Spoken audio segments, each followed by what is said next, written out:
Hello everyone, आज हम पढ़ने वाले हैं acidic character in organic compounds. I know ये टॉपिक बहुत इजी है, बट फिर भी आप में से बहुत सारे लोगों को इसमें हमेशा कंफ्यूजन रहता है। हमेशा आप कोई ना कोई छोटी मोटी मिस्टेक कर देते हो, बट डोंट वरी। आपको क्या करना है, बस ये लेक्चर लास्ट तक देखना है, छोटा सा, और आपके सारे क्वेश्चन एसिडिक कैरेक्टर के बन जाएंगे। बस छोटी छोटी चीजें हैं इसमें जो हमें ध्यान में रखनी है, और हमारे सारे क्वेश्चन बड़े आराम से बन जाएंगे। तो चलिए स्टार्ट करते हैं, ठीक है। सो एसिडिक कैरेक्टर में सबसे पहले हमारा एसिड करता क्या है, आपको पता है।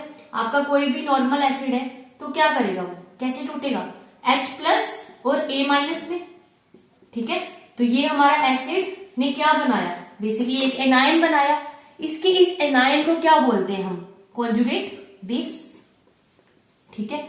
हमें बेसिकली क्या करना है, हमें इस कॉन्जुगेट बेस यानी कि इस एनायन की स्टेबिलिटी चेक करनी है। तो अगर ये मेरा एनायन जो बन रहा है वो स्टेबल है तो जल्दी बनेगा, ठीक है। और अगर ये एनायन जल्दी बना तो H+ भी तो बन रहा है उसके साथ, तो अगर एनायन जल्दी बना तो H+ भी जल्दी बनेगा। और एसिड का काम क्या होता है, H+ देना। और अगर कोई भी एसिड जल्दी H+ देगा तो इसका मतलब क्या होगा, वो अच्छा एसिड है। तो हमें क्या देखना है, हमें देखना है stability of the anion formed. बस इसी एक लाइन पे ना आपका पूरा का पूरा एसिडिक कैरेक्टर बेस्ड है। सो क्या है वो, स्टेबिलिटी ऑफ एनायन फॉर्म्ड, ठीक है।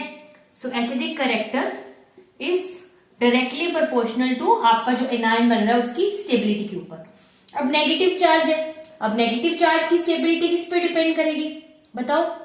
इलेक्ट्रॉन डोनेटिंग ग्रुप्स के ऊपर या इलेक्ट्रॉन विड्रॉइंग ग्रुप्स के ऊपर, बताओ बताओ। अब इसके पास पहले से ही नेगेटिव चार्ज है, राइट। अब इस नेगेटिव चार्ज को अगर आप और नेगेटिव चार्ज दोगे, ठीक है, तो क्या होगा, वो अनस्टेबल। तो ये क्या होगा, inversely proportional two electron donating groups. Negative charge ऐसे समझ लो कि आपके पास कोई दुख है, कोई टेंशन है, ठीक है। अब पहले ही आप टेंशन में हो, अब कोई और आपको टेंशन दिए जा रहा है, नेगेटिव चार्ज को और नेगेटिव दिए जा रहे हैं, तो वो परेशानी होगी ना।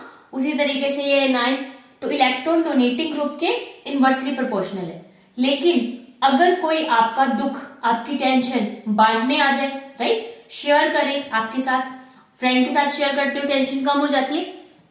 उसी तरीके से इसका इलेक्ट्रॉन कोई और ले ले, यानी कि इलेक्ट्रॉन विड्रॉइंग ग्रुप, तो वो उसके डायरेक्टली प्रोपोर्शनल हो जाएगा स्टेबिलिटी के। इलेक्ट्रॉन ले लिया वापिस, तो एनायन की स्टेबिलिटी इस पे डिपेंड करती है। और सिमिलरली हमारे एसिडिक स्ट्रेंथ की स्टेबिलिटी एनायन पे डिपेंड करती है। तो ये भी किस पे डिपेंड करने लगी, अगर इलेक्ट्रॉन डोनेटिंग ग्रुप लगा हुआ है तो वो आपकी कम हो जाएगी, और विड्रॉइंग है तो बढ़ जाएगी, ठीक है। और आपको जो Ka, आपका Ka क्या होता है, H+ और साथ में आपका A- प्रोडक्ट अपॉन रिएक्टेंट। तो आपका एसिडिक स्ट्रेंथ डायरेक्टली प्रोपोर्शनल है Ka के, क्योंकि अगर एनायन बढ़ेगा, H+ बढ़ेगा तो Ka भी बढ़ेगा, ठीक है। और आपका जो pH होता है वो क्या होता है, -log ऑफ H+, ठीक है। अब H+ बढ़ेगा तो ये नेगेटिव पार्ट है, तो pH कम हो जाएगा। अगर एसिडिक कैरेक्टर बढ़ेगा तो pH कम हो जाएगा। तो ये किसके इनवर्सली प्रोपोर्शनल है, pH के, और डायरेक्टली प्रोपोर्शनल H+ के, ठीक है। तो ये बेसिक सी चीजें हैं, इसको नोट कर लो। अभी बहुत ही मजेदार से एग्जांपल के साथ सब क्लियर हो जाएगा आपका, ठीक है। इसको हटा रही हूँ अभी के लिए, बस ये स्टेबिलिटी ऑफ एनायन फॉर्म्ड आपको ध्यान में रखना है, ठीक है। अब अलग अलग फंक्शनल ग्रुप्स में हम एसिडिटी पढ़ते हैं, वो देखेंगे कैसे। आपका अगर पहला फंक्शनल ग्रुप है जो कि अल्कोहल, ठीक है। अल्कोहल्स भी एसिडिक नेचर के होते हैं, ठीक है। अब अल्कोहल में एसिडिक कैरेक्टर का कंपैरिजन कैसे करोगे, फॉर एग्जाम्पल CH3OH है आपके पास, CH3 CH2OH है, ठीक है। और साथ में आपका CH3, इसके साथ आपका कोई इलेक्ट्रॉन विड्रॉइंग ग्रुप लगा है, CH2OH। तो आपके पास A है, B है, C है। अब आपको चेक करना है कि भाई इसमें ज्यादा एसिडिक कौन है। क्या करना है आपको, कुछ नहीं करना, इनके एनायन बना लो फटाफट से।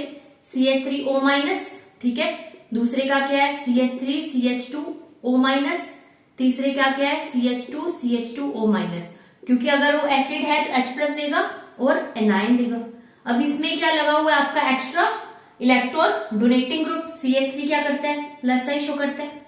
इसमें क्या लगा हुआ है, electron withdrawing group, -I show करता है। ये बीच का है, ठीक है। अब इलेक्ट्रॉन ज्यादा होने की वजह से इसका दुख और बढ़ गया, तो एनायन क्या हो गया, कम स्टेबल, तो इसका एसिडिक कैरेक्टर 1 2 3 में से 2 का सबसे कम हो गया। उसके बाद ये विड्रॉइंग है, ठीक है, इलेक्ट्रॉन खींच रहा है, दुख कम कर रहा है, तो एनायन स्टेबल तो जल्दी बनेगा, मोर एसिडिक कैरेक्टर, तो थर्ड सबसे आगे और ये बीच वाला सबसे पीछे। इसमें इलेक्ट्रॉन विड्रॉइंग ग्रुप लगा था, इसमें इलेक्ट्रॉन डोनेटिंग ग्रुप, और ये बीच का। तो अल्कोहल्स को आप ऐसे कंपेयर कर सकते हो, ठीक है। नेक्स्ट केस किसका आएगा हमारा, फटाफट से नोट करते जाना, वीडियो पॉज करके भी आप इसको नोट डाउन कर सकते हो, ठीक है। Next phenol. फिनोल क्या होता है आपका, बेंजीन रिंग, ऊपर क्या होता है उसके OH, ठीक है। अभी हमने अल्कोहल पढ़ा तो साथ साथ फिनोल को अल्कोहल के साथ कंपेयर कर लो। इसका जो एनायन बनेगा वो क्या बनेगा आपका O- साथ में H+, ठीक है। नीचे क्या आपका अल्कोहल अभी हमने पढ़ा, वो क्या देगा आपका RO- प्लस H+। अब जो इसका एनायन बन रहा है ये क्या कर रहा है, रेजोनेंस, ठीक है। तो रेजोनेंस स्टेबिलिटी मिल रही है इसको, ठीक है। यहां पे कोई रेजोनेंस नहीं हो रही, उल्टा ये प्लस आई और टेंशन बढ़ा रहा है, पहले ही टेंशन है उसको और टेंशन दे रहा है इलेक्ट्रॉन देके, तो ये क्या हो जाएगा, अनस्टेबल है कंपेरेटिवली, ये आपका स्टेबल है, ठीक है। अब एनायन जल्दी बनेगा तो H+ भी जल्दी बनेगा, तो हम क्या बोल सकते हैं, फिनोल क्या है, मोर एसिडिक, किससे, देन अल्कोहल, ठीक है, ये बोल सकते हैं। क्लियर है, नोट डाउन कर लो इसको। नेक्स्ट देखते हैं फिनोल्स में ही अगर आपस में कंपैरिजन होगा तो कैसे करेंगे, ठीक है। उसके लिए बस आपको ये पता होना चाहिए कि इलेक्ट्रॉन डोनेटिंग ग्रुप्स कौन से हैं, इलेक्ट्रॉन विड्रॉइंग ग्रुप्स कौन से हैं, वो हम GOC में करते हैं, राइट। उसके बाद मान लो आपका फिनोल है, ठीक है, उसमें आपने यहाँ पे एक CH3 ग्रुप लगा दिया, फिर एक दूसरा फिनोल है, उसमें आपने यहां पर ये लगा दिया, देन तीसरा है,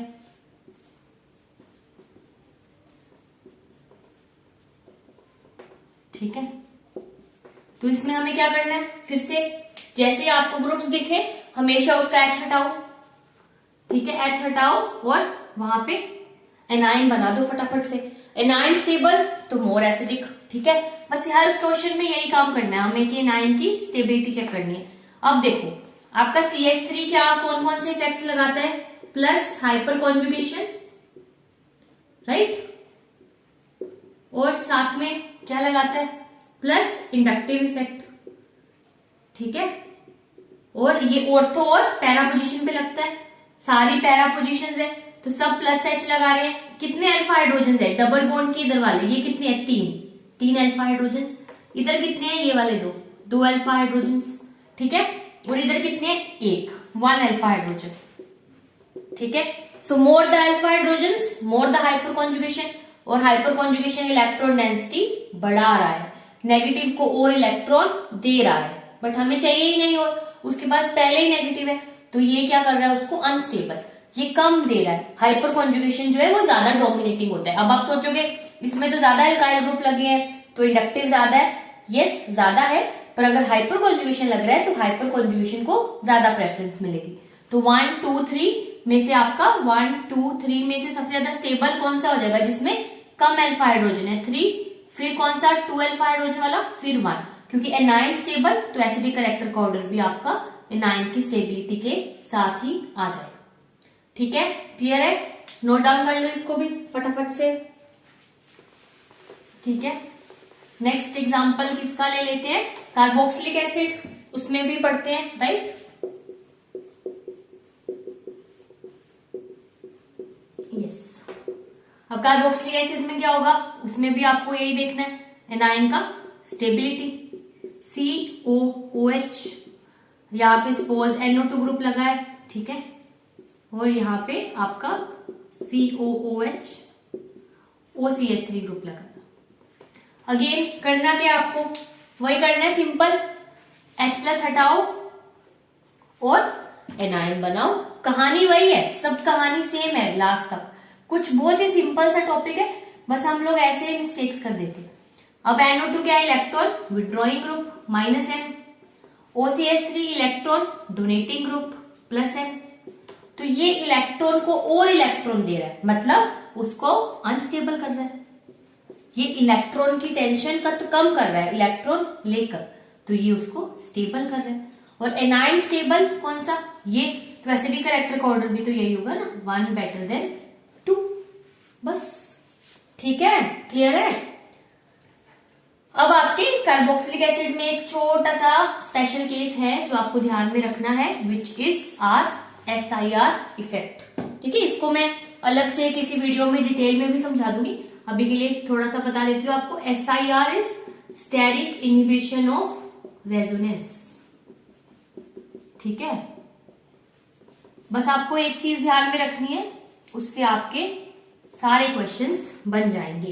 ठीक है, अब वो क्या है? ये स्पेशल है थोड़ा सा केस।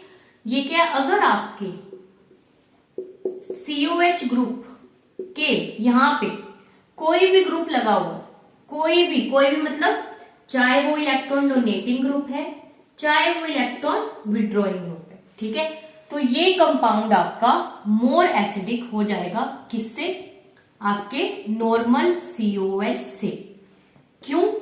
क्योंकि वो अभी समझेंगे, थोड़ा सा सब्र रखो।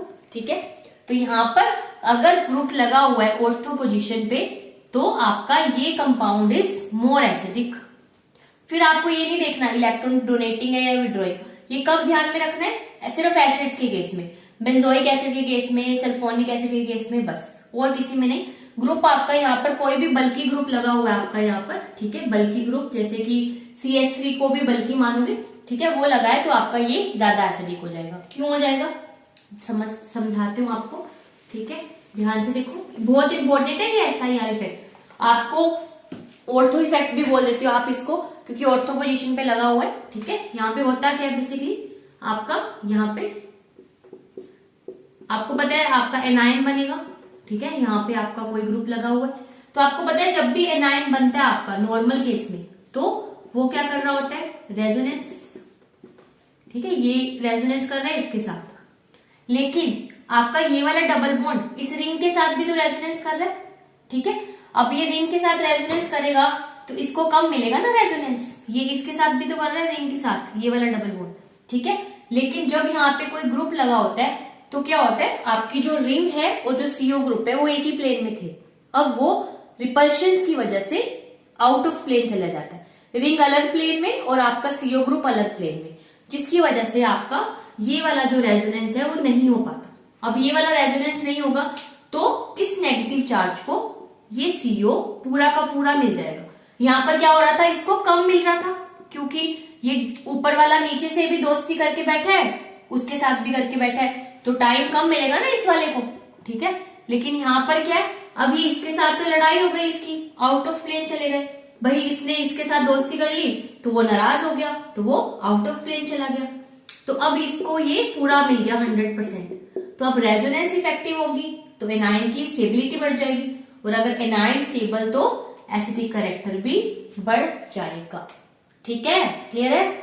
नोट डाउन कर लो फटाफट से, वीडियो पॉज कर लेना अगर लग रहा है कि जल्दी रेज कर रही हूं मैं।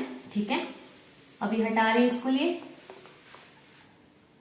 यस, अब ये अलग अलग कंपैरिजन मैंने फैमिलीज में करवाए हैं आपको। ठीक है, बट अगर सारे मिक्स हो जाए तो ठीक है, तो आपको एक चीज क्या ध्यान में रखनी है कि अगर जो मिक्स हो रहे हैं वो अलोंग द पीरियड है, ठीक है, तो इलेक्ट्रोनेगेटिविटी फैक्टर डोमिनेट्स, इसको प्रेफरेंस देनी है। जैसे आपको पता है कि अलोंग द पीरियड जा रहे हो तो क्या होगा, मान लो एक नाइट्रोजन के ऊपर आपने नेगेटिव बना दिया और एक ऑक्सीजन के ऊपर नेगेटिव, तो कौन सा ज्यादा स्टेबल?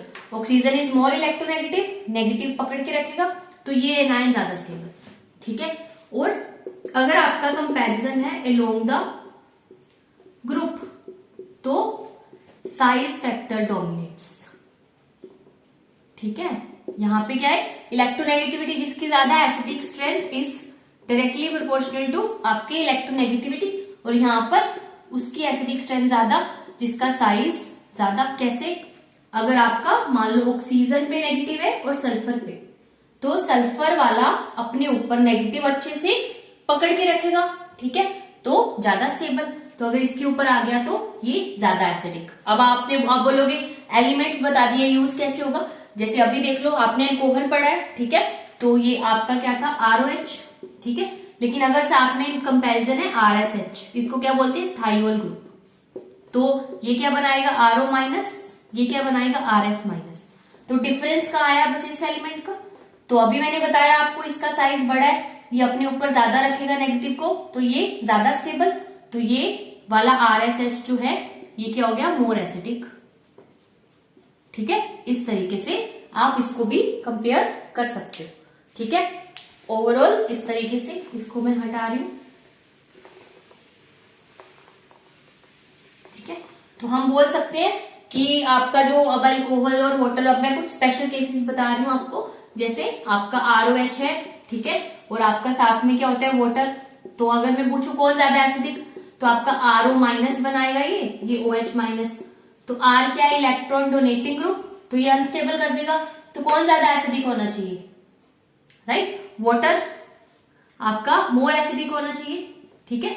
लेकिन बस एक यहाँ पे एक्सेप्शन है कि आपका जो CH3OH है ये मोर एसिडिक देन वाटर है, बस इसको याद रखना पड़ेगा आपको, ठीक है, more acidic then water. Otherwise all alcohols are less acidic than water, ठीक है, एक्सेप्ट CH3OH। इसको ध्यान में रखना है, ठीक है, इसको नोट कर लो। उसके बाद जो फाइनल ऑर्डर आपका निकल कर आएगा वो मैं आपको लिखवा देती हूँ, ताकि कोई भी क्वेश्चन आपका आए तो आप झट से कर लो। सबसे ज्यादा स्ट्रॉन्ग कौन होगा हमारा कार्बोक्सिलिक एसिड, ठीक है, क्योंकि कार्बोक्सिलिक एसिड में उसको O के बाद O पे ही नेगेटिव चार्ज आ रहा है, तो ज्यादा स्टेबल रेजोनेंस होगी, ठीक है। उसके बाद फिनॉल, ठीक है, क्योंकि यहाँ पे भी रेजोनेंस है, यहाँ पे भी रेजोनेंस है। फिर ऑक्सीजन से पहले सल्फर आता है, तो क्या आएगा RSH आपका, ठीक है। RSH के बाद कौन आएगा मिथेनॉल, मिथेनॉल के बाद वाटर, और फिर यहां पर आपके नॉर्मल अल्कोहल्स, राइट। और फिर ऑक्सीजन के बाद कौन आना चाहिए नाइट्रोजन, कार्बन, देखो कार्बन, नाइट्रोजन, ऑक्सीजन, हेलोजन, इधर इलेक्ट्रोनेगेटिविटी इंक्रीज होती है आपकी, राइट। लेकिन ऑक्सीजन के बाद नाइट्रोजन आना चाहिए, लेकिन लेकिन लेकिन अगर आपकी यहाँ पर ट्रिपल बॉन्ड है इस तरीके से, ठीक है, तो ये आपका ज्यादा एसिडिक हो जाता है ये वाला कंपाउंड, क्योंकि यहाँ पर जो कार्बन है आपका वो sp हाइब्रिडाइज्ड है, मोर इलेक्ट्रोनेगेटिव, तो ये एनायन को स्टेबलाइज कर देता है। तो नॉर्मल कार्बन से जो sp3 है वो sp वाला ज्यादा स्टेबल है, तो आपका नेक्स्ट आता है RNH2, ठीक है। फिर आता है आपका नॉर्मल वाला जो कि आप एल्केन बोल सकते हो, ठीक है, नॉर्मल जो आपका एल्केन का कैटेगरी है, यानी कि RCH3, पहले डबल बॉन्ड वाला आएगा RCH double bond CH2 and then RCH3, ठीक है। इसको नोट कर लो, आपके मेजोरिटी क्वेश्चन इस सीरीज से हो जाएंगे, आपको ये सीरीज आ जाएगी तो आपके मेजोरिटी क्वेश्चंस हो जाएंगे, ठीक है। फटाफट से इसको नोट डाउन कर लो।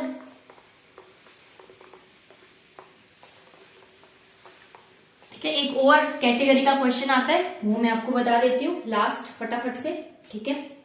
बेसिकली आपको अगर पूछ लिया कि कौन सा मोर एसिडिक कंपाउंड है इस तरीके से, एक ये कंपाउंड है और एक ये, question is which is more acidic, क्या करोगे। एसिडिक का काम क्या होता है एनायन बनाना, ये अपना H+ देगा, तो क्या कौन सा एनायन बनेगा आपका ये वाला, यहाँ पे पॉजिटिव सॉरी एनायन बनेगा, राइट, H+ दिया, और यहाँ पे क्या होगा ये बनेगा। तो यहाँ पर आपके कितने इलेक्ट्रॉन्स है, दो आपके डबल बॉन्ड से और दो यहाँ से 4 पाई, और यहाँ पर 2 2 और यहाँ से 2 6 पाई। तो ये 4 पाई वाला कौन सा सिस्टम होता है एंटी एरोमेटिक, ठीक है। थोड़ा सा जीओसी आपको रिवाइज करना है, ठीक है, एसिडिक करेक्टर वाला पार्ट कवर किया हमने। ये क्या होता है आपका, ये आपका एंटी एरोमेटिक और ये वाला आपका एरोमेटिक। और आपको पता है अगर एरोमेटिसिटी मिल रही है तो जल्दी से बनाएगा, तो ये आपका मोर एसिडिक हो जाएगा, ठीक है। तो आपको बस यही करना है, एनाइन की स्टेबिलिटी देखनी है, सारे क्वेश्चंस हो जाएंगे और वो सीक्वेंस ध्यान में रखना है। आई होप आप लोगों को समझ आया होगा, कुछ सीखा होगा आप लोगों ने। नेक्स्ट लेक्चर में हम बेसिक कैरेक्टर भी कवर कर देंगे अच्छे से, ताकि आपके सारे क्वेश्चंस आराम से बच जाए। ठीक है, मिलते हैं नेक्स्ट वीडियो में। ठीक है, तब तक कमेंट सेक्शन में बताते रहो कि कौन कौन से टॉपिक्स में आपको प्रॉब्लम आ रही है, उस पे हम लोग आपके लिए वीडियोस बनाते रहेंगे। Thank you, bye bye, take care.